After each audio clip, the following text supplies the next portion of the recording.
Hey everybody, Matthew Paulson here. Today we are going to talk about hiring service professionals, reinvesting money in a business, selling shares of a private company, and hiring great talent. Let's do this.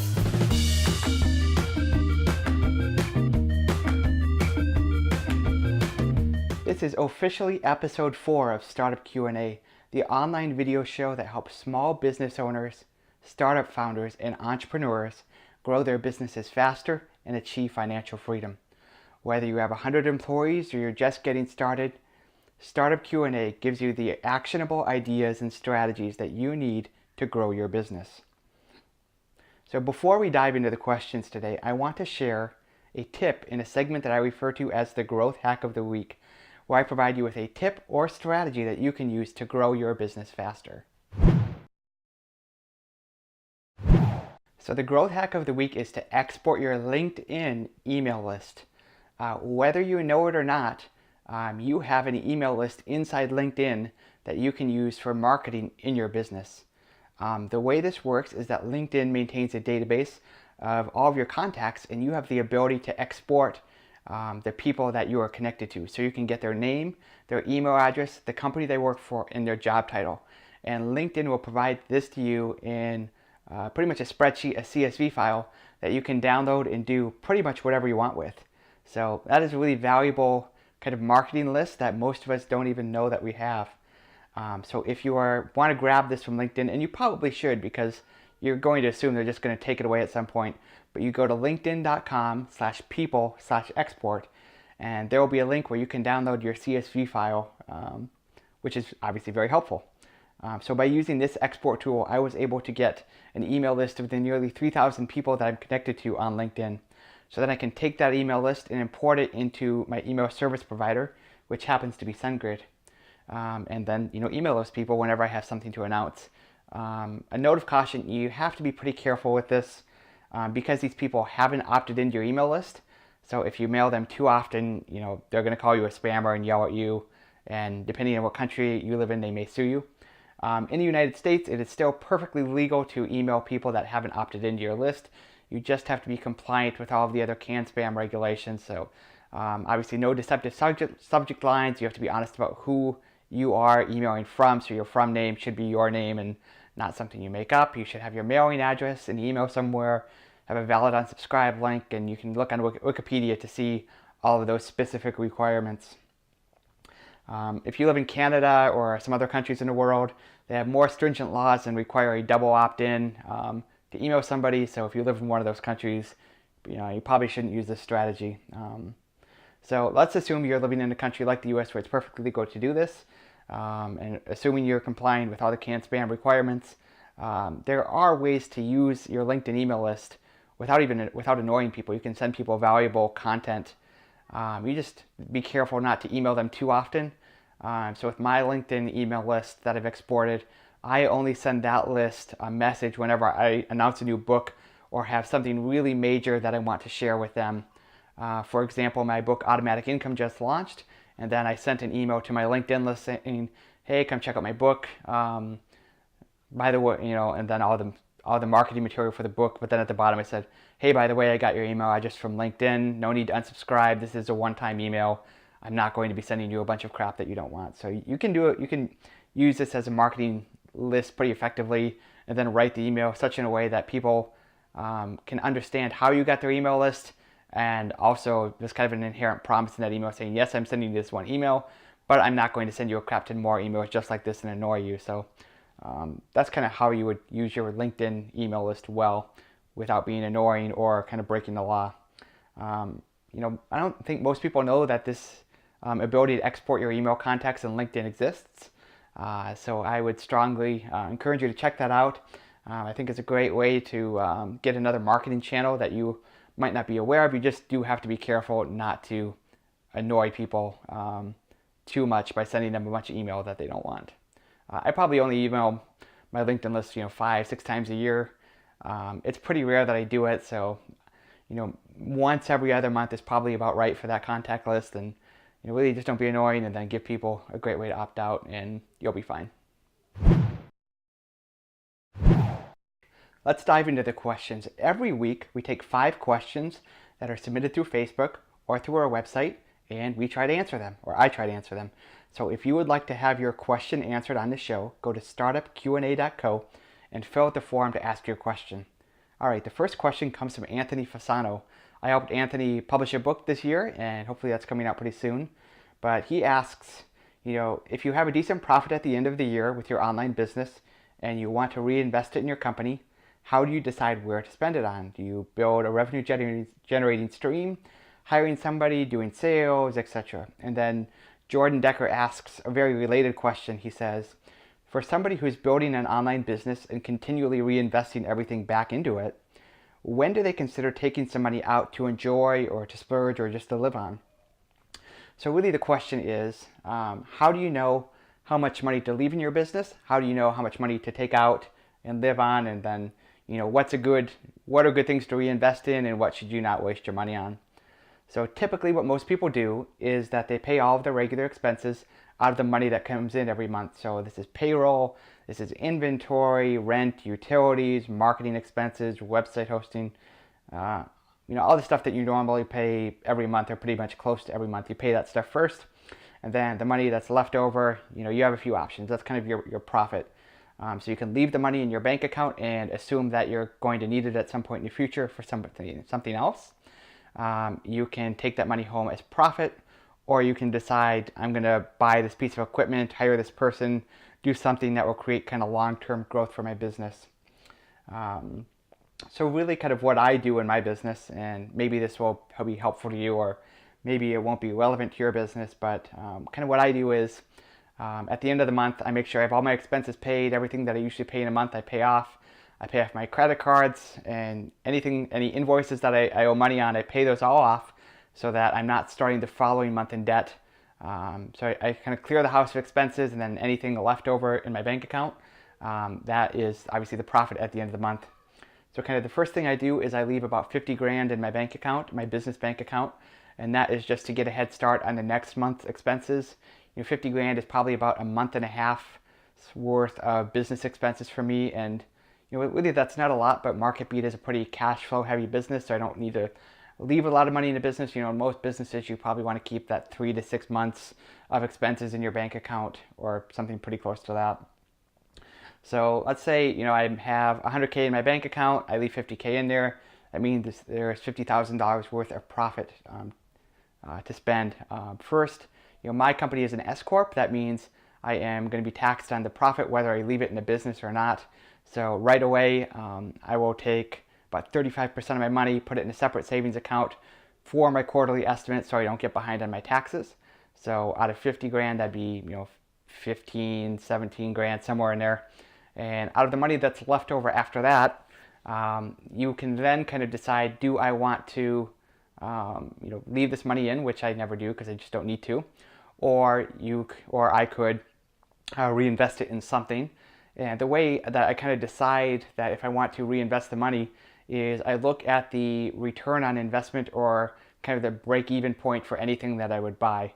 So let's say that I am able to do some additional marketing spend, and I know that for every $2 I spend, I'll make $7 or $8 back over the course of 2 years. Obviously that's a pretty easy yes. But if there's something that has, say, a 5-year or a 10-year payback window, that's much less of a sure thing. Who knows if your business is even going to be around then? So that's the type of thing that you probably, wouldn't want to do. If you buy a new piece of equipment that will let you do more stuff and will grow your business by, say, $1,000 every month, and it costs 10 grand, you're going to get that money back in 10 months. That's an easy yes. So after I decide, is there anything I want to reinvest in the business? And then I just take the rest home as profit and usually throw it in my Vanguard account, because that's typically where extra money goes. And then I just buy some more dividend stocks to create a long-term income stream for me to live off of. All right, next question. Lisa Groon asks, what are some good steps to follow when looking for an attorney or an accountant? That is a great question, Lisa. The first thing that I look for in any service professional, whether this is a legal person, a financial person, real estate agent, anything like that, I say, one, does this person offer good customer service? So does this professional respond to my emails? Do they respond to my phone calls? Or do I have to chase after them? Life's too short and money is too valuable to hire people that you have to chase after. If somebody can't return a phone call or return an email within 24 hours, I just don't want to do business with them. So that's kind of the first criteria or screening tool that I put into place. Second criteria is kind of the knowledge of the industry that you're in. You want to hire an attorney or an accountant or anything like that that has some specialized knowledge of the type of business that you're going to run, or your nonprofit or whatever.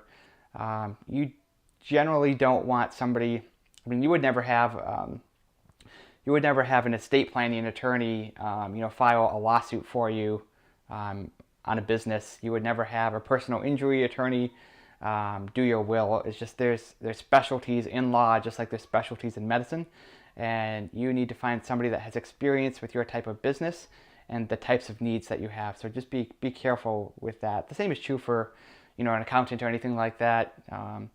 Books can be complicated, and if you're running a SaaS business and your accountant has never dealt with that, they might not do it right. So find an accountant where you're not the first person that they have in your industry or your kind of category. Third, I look for people that are proactive and will kind of look on the horizon and say, what problems is Matt going to face down the line, and how can I make him aware of these before they smack him in the face? So, my attorney has done this, my accountant has done this. She says, hey, you're doing this right now. You should probably do it this way, that in case if you ever get audited, it's more defensible. Not that what you're doing is wrong, but this would probably come across better in the event that you were audited. So stuff like that. Anybody that was proactively looking out for me, I consider that a big plus. Fourth, obviously cost. That is an important consideration. Typically in any type of service professional, there's a local guy or gal that's a single practitioner that does their own thing. They're usually kind of the cheapest route. And then there's kind of the big expensive national firm, whether this is a CPA, a lawyer, law firm, or whatever, and they tend to be the most expensive. And there's kind of a spectrum in between. So you have to decide, do I want the cheap and local person that has maybe less experience, but will save me a lot of money, or do I want the big national firm that's going to cost me a lot of money, but they're going to cross all your T's and dot all your I's? And obviously this will change with the size of business you have or the kind of legal liability your business has. So, if you're a low revenue, less than 100K kind of business, you can probably get away with a cheaper lawyer. It's just, you have to make that decision in your own business. And then finally, number 5, I look for a service professional that I can get a personal recommendation on. So I hate to buy something from somebody cold or sign up for their service cold. I always try to find somebody that knows them personally or has used their business or their services before, and just ask them, how is this person? How are they to work with? Did they answer your emails? Did they answer your phone calls? Did you have a good experience with them? And if I can get a couple recommendations, usually that's about as close to a green light as you can get. So those are the 5 kind of criteria: customer service, knowledge of your industry, are they proactively looking out for me, cost, and then can I get a personal recommendation on them? So if you can find somebody that meets as many of these as possible, you will more than likely have a good experience. Okay, the next question comes from an anonymous listener. Anonymous asks, I have a modest equity stake in a startup company that has received significant VC funding. I'd love to keep the investment because I see nothing but growth in its future, but I have a career transition in process and I would love to have access to the capital if I need it. How would you advise engaging the investor community in an efficient way to share the potential investment? Currently, there is no other way to get shares of this company. So Anonymous really wants to know, how do you sell shares of a private company? It's generally pretty difficult to do this because there just typically isn't a lot of liquidity in these types of things. There's no public market where you can sell shares to. And the people that own the company probably don't want to buy those shares back from you because they don't have the money to do that. And sometimes there are restrictions on selling shares you need to be aware of. And I'm not saying it's impossible, it's just going to be somewhat difficult to sell shares in a private company. So the first thing you need to do, you really have to have a good understanding of the shareholder agreement that you signed. Whether or not you signed one, you probably did. So often inside a shareholder agreement, there are restrictions about who you can sell your stock to. You might not be able to sell it at all. that you might need to get approval from the board to sell that stock. So I would take a really strong read through it, maybe hand it to a lawyer and say, what can I do with the stock? It might be a good idea. So just first kind of be aware what your options are and whose approval you need, or even if you can sell shares before trying to do that. So let's just assume that you can sell your shares based on your shareholder agreement. Then the next thing is don't make a big mistake and publicly say, hey, I've got shares of Twitter, Facebook, or whoever to sell. That is not a good idea. You could get in hot water with the SEC for offering securities publicly without a license. That would be a very bad thing. Second, it makes the company not look so good. It's like you're trying to dump out of the company, and if you were an early advisor or a board member that is no longer actively involved in a company and you're getting rid of your shares, that's can be seen as kind of a vote of no confidence, and you don't want to do that either. And then finally, when you make a public ask like that, most of the people that would come and talk to you about maybe doing it aren't going to be qualified, and you probably have to be an accredited investor to even buy those shares, and you'll just probably end up with a bunch of time wasters who either don't have money or aren't accredited talking to you about buying their shares. So don't do that. Don't make a public statement saying, hey, I've got shares to sell. What you should do is kind of identify investors that might be interested in a deal. The first place you start is existing investors in a business. So you find somebody else that has made an investment in the same business that you did. Maybe they're excited about the business and they want it to grow, and they just see great things for that company in the future, and they want a bigger stake than they already have. You could approach that other shareholder and say, hey, for personal financial reasons, I need to sell these shares. Are you interested in buying them? That's probably the best route to go. Somebody who really believes in the company and wants a bigger stake, that would certainly be my first place to start. Other than that, I might look for people that I know that invest in companies of a similar size. So if it's a small startup and you know some angel investors, you might talk to them saying, hey, I've got these shares of a company. I need some money right now. Are you interested in buying them? So find somebody that is also invested in companies that are kind of at a similar investment level. So if it's a seed stage kind of thing, find other seed stage investors, find people that invest in companies in the same kind of space. So the same kind of category of startup, it's a financial startup. Find somebody that invested in a different financial startup and see if they're interested. This is probably going to be a pretty big hill to climb. There's no guarantee that you're going to be able to do this, but I don't want to say it's impossible and totally take it off the table either. So I wish the best of luck to you, Anonymous. Okay, next question comes from Kevin Gilbertson. He's the founder of TinyURL, and he is also a repeat question asker on Startup Q&A. And he says, how do you hire great talent? How do you vet people? How do you find them? And how do you let go of control? I want to hire people and get out of their way, but that's not always the easy thing to do. I need to know that I've hired great people and that I might be able to let go of control. Any tips? So first, my kind of approach to hiring is that I never do a public job posting on like career.com or monster.com or Hotwired or any of those job sites, mostly because all of the great people that I'd want to hire probably already have a job somewhere. So if you don't have a job when we're in a country that has an unemployment rate of 5% and you're a high-skilled person and you're not already working, there's probably something wrong with you or your skills or how you present yourself. So my assumption is always that the great person that I want to hire already has a job somewhere else, and that I'm going to have to figure out a way to hire them away from their current employer. So when I kind of need somebody for a specific thing, like right now, I think I need to hire a part-time bookkeeper to do my month-to-month books, and so I can hand it off to my accountant without having a big back and forth. I need to hire that position. So when I need to hire somebody, I will look around business social groups, networking events, and things like that, and ask around saying, hey, I need this bookkeeper. Do you know anybody that would be good? Can you recommend anybody?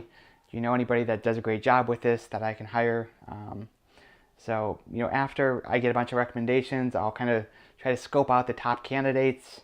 I'll look at their LinkedIn profiles, I'll look at their Facebook profiles. I'll ask around about them, and just kind of try to get the what the community's vibe is on that person. People have nice things to say about that person, and then I will try to hire them away. And the way that I kind of do that, there's two things. One, MarketBeat is a completely remote business. We have no offices that people work at other than me. I have an office downtown, but it's got one desk in it, and that's mine. My employees are remote. They're free to work where and when they want. One employee, Stevie, chooses to work at home all the time. My other employee, Rebecca, likes to work at a co-working space and also at her house and at coffee shops. Totally fine with that. I have contractors that work for me all over the place. I have no idea where they work, and I also don't care as long as they get their stuff done. So that is something that I offer that no big company can offer. You can work literally wherever you want. I genuinely don't care. So that is one perk that I can offer that any big company in town just can't or doesn't offer. And then second, I always try to pay above market rates. So I try to pay good people what they're worth and then a little bit more, so that if they ever think, hey, maybe I could go make a little bit more somewhere else, usually that's not the case. When I hire people, it's always several dollars an hour above what they were making before, and that way, staying to work for MarketBeat generally is their best option, because any other job they would take would pay less money, and that would also require them to be in an office, which none of my employees really want to do. So that makes MarketBeat, a really good place to work, and our employee retention has been very high. Granted, I've only ever hired 2 people, and they are both still working for me. So that's good. And then obviously the other thing is just to treat your employees right. Take care of them, be nice to them, provide them constructive feedback, don't yell at them, offer them real benefits. So give them a 401k, give them some money for their health insurance, do nice things for them every now and then. We do like movie tickets, we do a Christmas bonus. Sometimes I'll send out like an Amazon gift card, just a few times a year. Remember their birthdays. That's an easy thing to do. I always put everybody's birthday on my calendar so I don't forget it. I know Rebecca's is coming up on January 11th, Rebecca, who is my editor, and I will not forget that date. So do those types of things, and you will be able to, find great employees, hire them away, and then keep them happy. It's really not hard. You just have to be a nice person to them and treat them how you would want to be treated, and you can really attract and keep great talent. So there's also kind of the aspect of, how do I get them to do great work for me and kind of make sure that they're on track. After I hire somebody, I kind of set clear kind of goals and benchmarks for them. Like I might say, Stevie, it is your responsibility to answer every customer service email that comes in, and answer it to the client's satisfaction. And then I will check, every week and make sure that she does that. Spot check a few of her emails. If there is, something that she needs improvement on, I'll give that feedback to her. And then, after a while, she just does such a good job with it that I don't really need to keep an eye on her anymore. I just know that she does it. And then I can always keep an eye on her. Just take a glance at her work queue and just make sure it continues to be done. I try to meet with my employees mostly every couple of weeks and say, all right, what are you working on? What do you need help with? That way they don't get stuck on something and work on it forever, without help. So just do stuff like that. It's not hard. You don't want to just neglect them entirely. You want to give them clear goals. You want to check up on them, ask them what they need to be successful, and just kind of go from there. You just encourage your employees to ask you questions, do all sorts of stuff like that, so that there is good communication back and forth.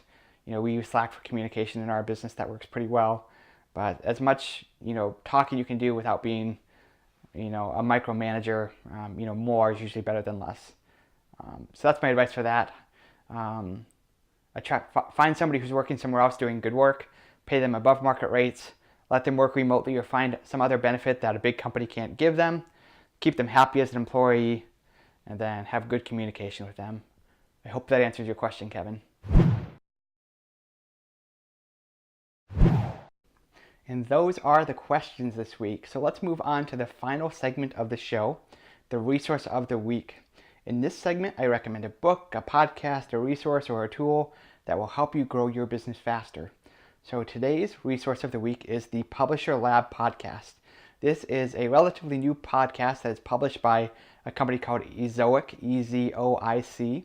And the Publisher podcast really focuses on some things that not a lot of other online business podcasts have focused on, and I really find that encouraging.